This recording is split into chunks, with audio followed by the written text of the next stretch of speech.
Welcome to the Org Design Podcast. Thank you for joining. Good to see you again. We have the pleasure today of having Herman Vantrappen with us. Herman, we appreciate you joining us on the call. How did you end up in org design, and when in your life did you realize, a majority of my time is now spent doing org design? We'd love to hear the story of how you got to what you do today. Yeah, I love your expression, end up in org design, because in my case, the better expression would have been not end up, but start off with org design or even get stuck in org design. And that's because I've been working as a management consultant ever since I got my MBA from Carnegie Mellon University in Pittsburgh at the tender age of 25, a long time ago. And straight after, I started as a junior consultant with Started a Little in Europe. And the very first project I did was a major organizational restructuring of one of the largest construction companies in the Netherlands. And org design has been a major part of my work ever since, and in particular since 2012. At the time, I was a senior partner at Started a Little, but I left to start on my own as a fully independent contractor. It's the org design work that I've done since then. That has also been the basis of my new book, the Organization Design Guide, which I co-authored with Frederick Weerts. Frederick and I frequently work together on org design projects for clients in Europe, the Middle East, and Asia. So I've been in org design for most of my career, I would say. So you're doing this great work with org design. I don't know many authors that make a lot of money during the book publishing process. It's typically just a huge amount of extra work. What inspired you to write the book, and who is it for? When I am involved in an org design project with a client, there usually is a core team, a project leader, a steering committee, and so forth. And what I like to tell them at the start of the exercise, let's all have a look at this or that framework in an article or a book, so that we can share a common vocabulary and logic as we go through the redesign exercise. I looked for such a book that could serve as a framework, a logic, a vocabulary for a long time, but honestly, I did not find one, at least not one that is publicly available. So I didn't find such a book, and that's why I decided to write it myself. Of course, there are countless management books on organization design, but my finding was that most of those books focus on one very specific flavor of the year, often topic. And these days, you would find lots of books about, say, resilience, okay? But what happens then is that the authors of these books then tend to dramatize the significance of that temporary novelty. They use anecdotes from today's superstar firms with spectacular performance. But these anecdotes are, in fact, misleading because you cannot infer from the anecdotes a generalizable or applicable recipe that is applicable to, let's face it, 99% of the firms that are just ordinary. And also what I found is that these authors often use simplistic, formula-based solutions in the sense of if-then. For example, a rule might be, if your business strategy is about customer centricity, then you must organize by customer segment. No, not necessarily. There are no kind of universal rules because organizational design choices are contextual. They very much depend on the company's specific situation and its history. So I'm not saying that all those books are useless, certainly not. Most of them address a very relevant and timely issue. The advice they give usually makes a lot of sense. And if not, at least it's like great feel-good entertainment. But for managing an organizational redesign process, what I find is that executives really need a robust and comprehensive framework. That means a framework that stimulates nuanced debate, because org design is often a complex and emotionally charged subject. So they need something that allows them to have nuanced debate among smart executives. And secondly, they also need a framework to help them go in an efficient way towards clear and conclusive design choices. So that's all of that long story, but I didn't find that kind of book. And so that's why I decided to write it myself. We've seen a lot of books written to experts sharing their learnings or sharing their expertise for other people getting into the org design space as a discipline or as a consultant or as a business or maybe an internal org design team that's trying to work out how to do that for the very first time in a big org. But we don't see a lot of stuff written to leaders. We're really excited by that. This podcast is for everyday leaders doing great things in their companies. And so it was really cool to see that you've written a book for leaders to go on that journey of org design. Now, obviously, when you're sharing the book with people you consult with, they've got someone holding their hand, so to speak, through the process. Do you see a future where a lot of people will try and, or currently attempting org design themselves, like DIY or do-it-yourself org design, where they're actually leading large or small change in their own organization without external support in some cases where they have the skills or capabilities?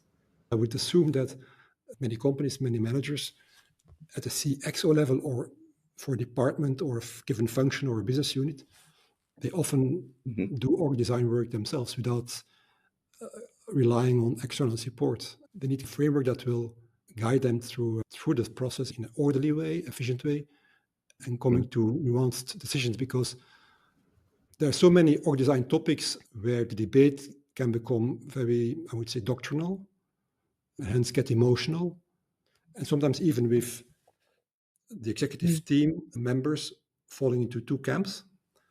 Just to give you an example, I was recently working with a business services company, and there was a heated debate that they had started themselves about the self-managing teams. And one of the two camps was insisting on autonomy and agility. The other camp was really insisting on structure and alignment with the company's corporate objectives. Of course, we all know that it's not an all or nothing thing. Autonomy without structure means chaos, and structure without autonomy usually leads to a standstill.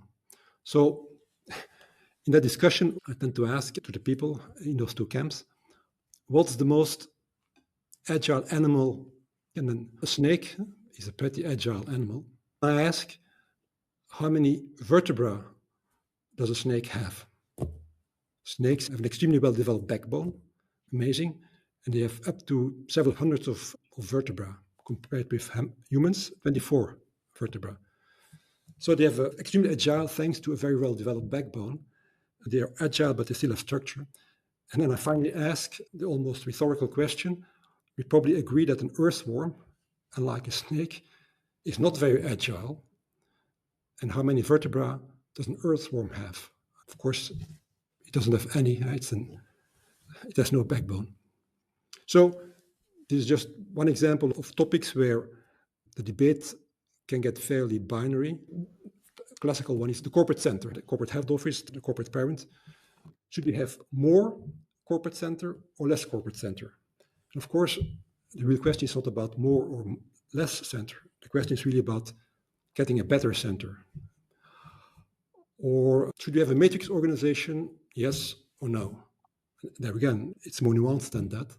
Or should we go for radical change or incremental change?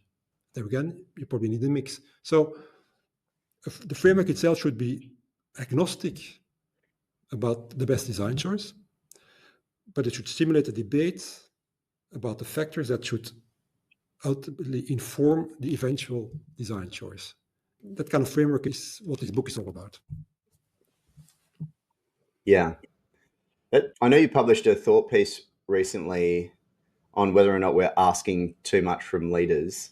What triggered you writing that piece, and what do you see being too much?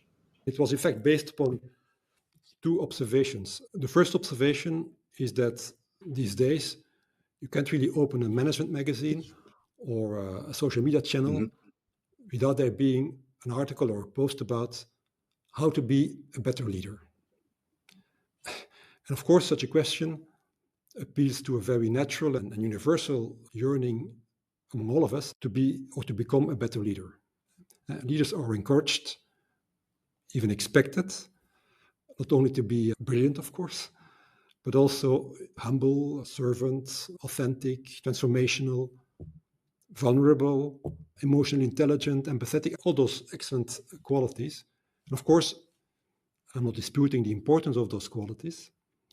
But the thing is that when leaders need to activate these qualities and these behaviors in concrete situations, that consumes a lot of time and energy.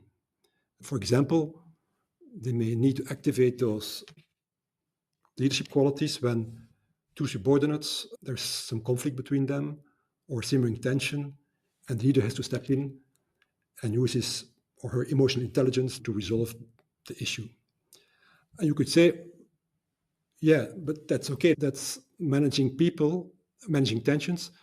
That's what leaders do. That's why we have leaders in the first place. And that's true, of course. But here comes then my second observation that led to the article.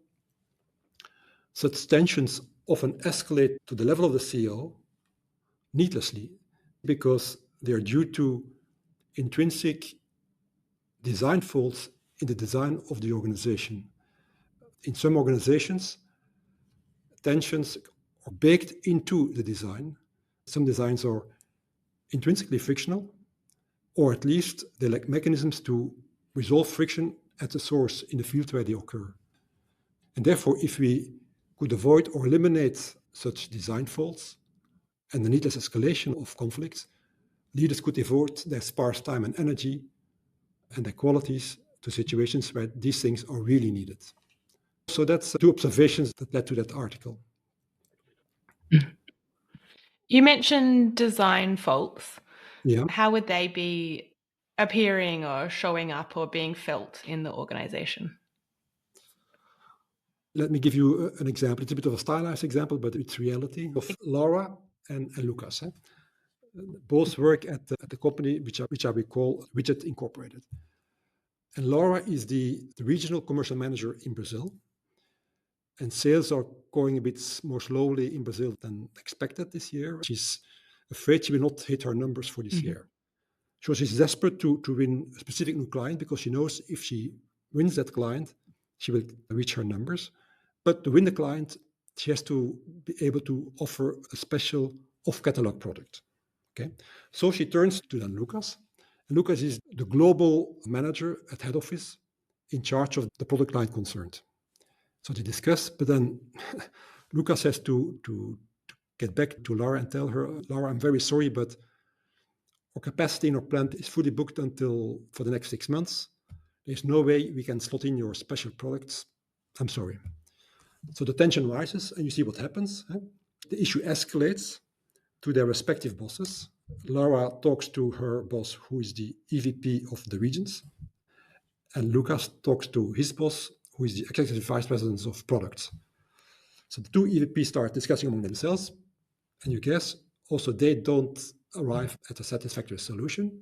And even worse, at the next executive team meeting, the issue, the conflict leads to a very acrimonious debate in which the two EVPs blame each other for a chronic lack of flexibility.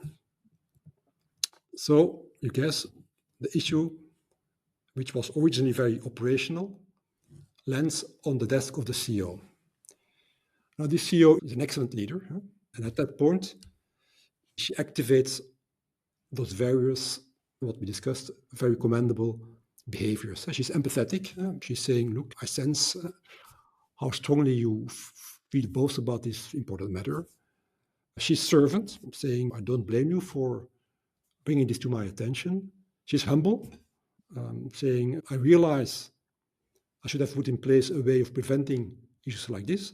And she's vulnerable, saying, in fact, I once struggled myself with a similar issue, and so on.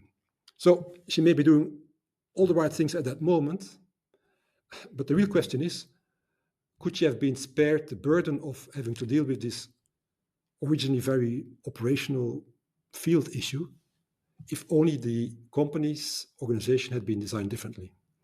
As it happens, at Widget Inc., they have two primary verticals in the architecture. There is the vertical regions and the vertical products. Both have full P&L responsibility. So the two EVPs compete with one another for resources, decision power, attention, and so on. And there's no general rule that such a structure will not work. But in general, it tends to be an intrinsically frictional design. So the general message is that when CEOs seek remedies for chronic pain points in their organization, they should not count only on, or we should not count only on those great leadership qualities, but they should also check for fundamental design faults or ambiguities in their organization design. And there are many examples like this about intrinsically frictional designs that lead to this needless escalation of operational issues to the very top often. You multiply that out by lots of friction points, that's a really big cost. It's going to impact the organization's speed. It's going to impact agility, all these negative outcomes, not to mention the individuals involved and the amount of time they've spent overlapping each other in trying to get decisions made. And then the obvious customer impact who waited this whole time trying to get a decision on the purchase that they were trying to make or sale that they were trying to lock in that couldn't get what they needed either. Very high impact to an organization not having the right organization structure in play. An organization is a means to an end, and the end, of course, is to achieve the company's, to talk about it at a high level, its strategic objective.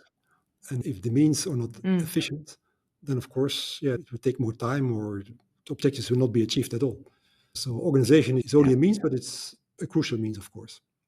We've highlighted how critical it is to get the org design right to achieve a company's strategic objectives. So it's obviously a critically important skill for our leaders. If we could click our fingers and they could all have a skill related to org design, what would it be? Or as you've more beautifully put it in your article, what behaviors must CEOs adopt to make an organizational redesign exercise successful? But what do those skills look like? Yeah, of course, many. But in fact, in that article to which you're referring, in the Sloan Management Review, we based that article on, my co-author and I, we looked at the more than 30 major redesigns we have done in the past. And we looked back at why some of these assignments or redesigns were sometimes less effective than others. Okay, and there are, of course, always many and specific explanations for that. But one thing came back, and our headline is that the most important success factor for successful organization redesign, if you talk about it at corporate level or at company-wide level, is that the CEO should take full ownership of the redesign process from start to finish.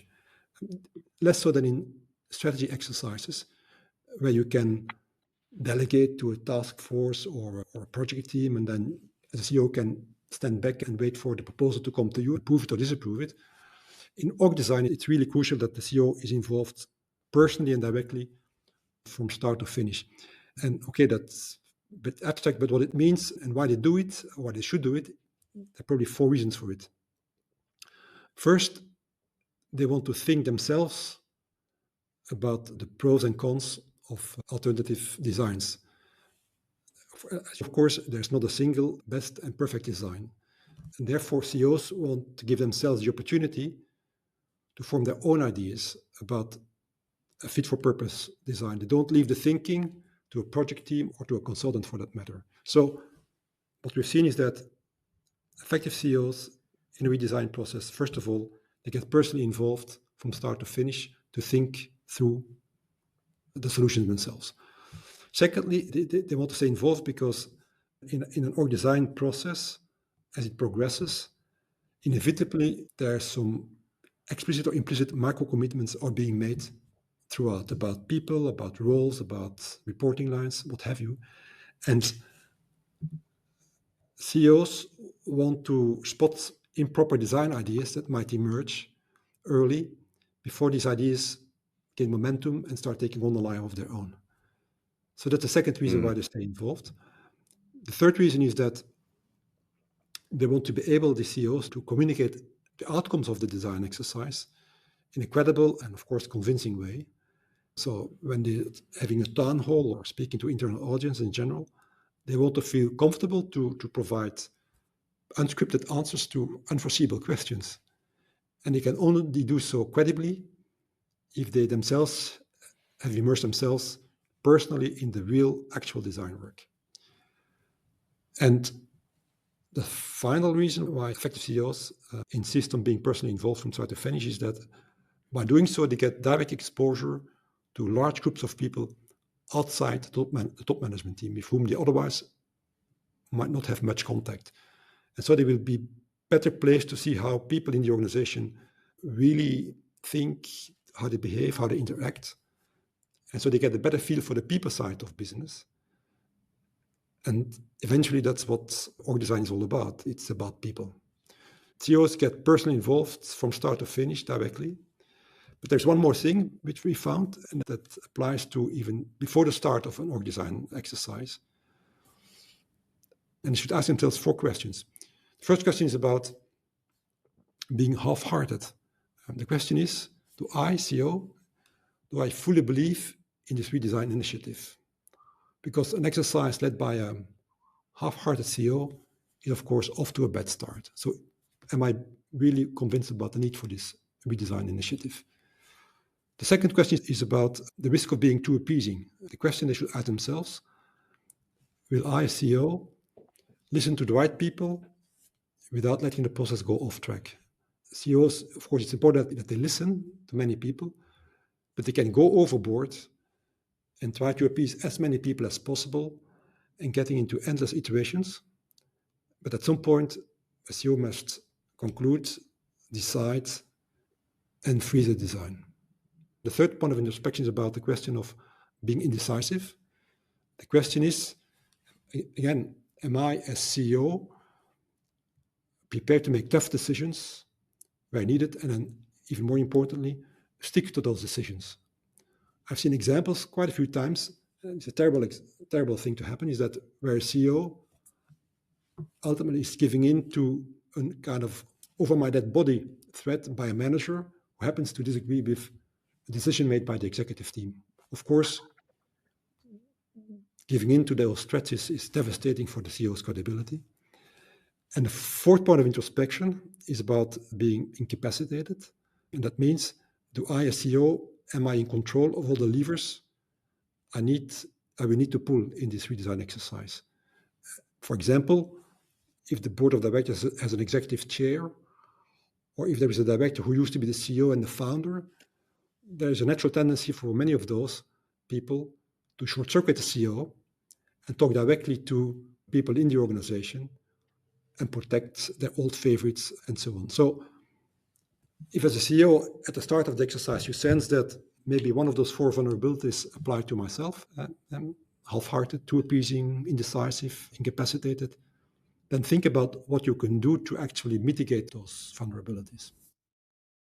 It seems so obvious. Well, it feels obvious to me, but it's really interesting to see that data come through rather than just feel logical and common sense, that actually out in the trenches is one of the most important factors correlated to success of an organizational change. Herman, now I know you still consulting to organizations. How do people know if they're listening to the podcast, if they're a right fit for the type of work you do and they're thinking, actually, Herman and his work sounds right for me? How do they know? What kind of organizations or industries do you work with? If you're a strategy consultant doing business strategy, of course, business strategy is very much sector-specific, industry-specific. As a strategy consultant, you tend to focus on a particular industry sector, say banking, automotive, or whatever. In org design work, in fact, it's much less the case, because I've come across quite a few times across 2 direct competitors in the same industry, same size, even same headquartered in the same country, so similar culture, and both are equally successful, but still they have totally different organization designs. So I'm saying this to say that org design approaches are actually deployable across all industries. They're not that specific. And that's why, in fact, I observe myself that I work across many different industries. And also the framework I was referring to is applicable to small companies as for large companies, even public as opposed to commercial enterprises, government organizations. It's fairly universal. So it's a logic that is applicable, widely applicable. Your second part of your question was, how long does it take? Typically, what we do is we start off with, and that's actually crucial, is to have kind of a phase where you very well define what do you want to achieve with an org design. As we said before, an organization is a means to an end. So if you don't have to change the design, certainly don't do it. So it's very important in the first phase to define what are we trying to achieve, what are the benefits we're trying to achieve. Not yet talk about solutions, but about the aspired benefits. And also very importantly in org design is to what are our freedoms of design, or vice versa. What can we not touch during the redesign because the board has imposed certain boundaries, or maybe there's some legal restrictions, whatever. So defining well the criteria, the objectives pursued, and the degrees of freedom is a very important part. Again, depending on the size of the company, it may take 4 weeks, 6 weeks. And I'm always wary of consultants who come with a PowerPoint slide with 5 bullet points. These are the 5 things you have to address. And that's it. I think that systems thinking is very important in organization design, because an organization is a system and there's not a single cause of the problems. It's often a mix of interlocking factors, and getting a grip on that is extremely important. So that, say, 4 to 6 weeks. Then you have the very important also the concept design phase, where you look at alternative solutions. As I said before, there's not a single best solution. It's always almost a matter of choosing the least bad solution. So you have to develop a couple of alternative solutions, check them against the design criteria, and then go for the best possible solution from those various alternatives. So that's the concept design phase.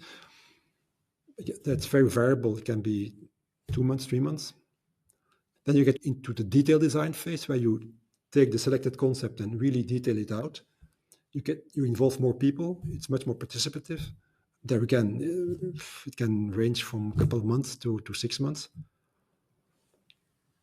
And then once the design is completed, then and approved, then you transition to what we call sometimes day one. Day one is the day where you go live with the new design, but you have to prepare it very well because you cannot afford disruption. So there is a transition phase, again, maybe 2 months. So all in all, depending on, if you add it all up, depending on the size and the complexity and the scope, maybe between 3 months and a year for really comprehensive redesigns. But again, it's very variable. It's hard to make a general rule. Yeah. And can you just say the domain of where people can find your book? Is it available on Amazon, the Org Design Guide? Where can people find your work? Yeah, the book was published by Routledge late last year. So it's available on Routledge's website. But other than that, it's available at all retailers, starting with Amazon and any other publisher or distributor. And there is a website where you can find a Q&A, also some video tutorials, if you want to get a first feel for what it's all about. Great. If I'm a CEO listening and we've already got an org design project underway and I've just picked up your book, not much time, which chapter should I jump into first? I would pick, there was a kind of an overview of the whole, what I just explained, the different phases and so on.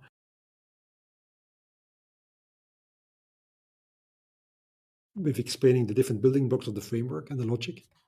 So I would start there, chapter 2, and then chapter 5 looks at, gives an overview of the concept design phase. I think the concept design phase is critical. Then it consists of sub-blocks, and chapter 5 explains those sub-blocks in quite some detail. Herman Vantrappen, thank you so much for coming and joining us on the Org Design podcast. Amy Springer, co-host, thank you for joining us again today. That was excellent. In the show notes, we're going to include Herman's contact details and a link across to his Org Design expert page, as well as reference and links to the book and your website, Herman. Thank you so much for coming on the show. Have a great rest of the day. Thank you very much, you and Amy, and I look forward to seeing you again.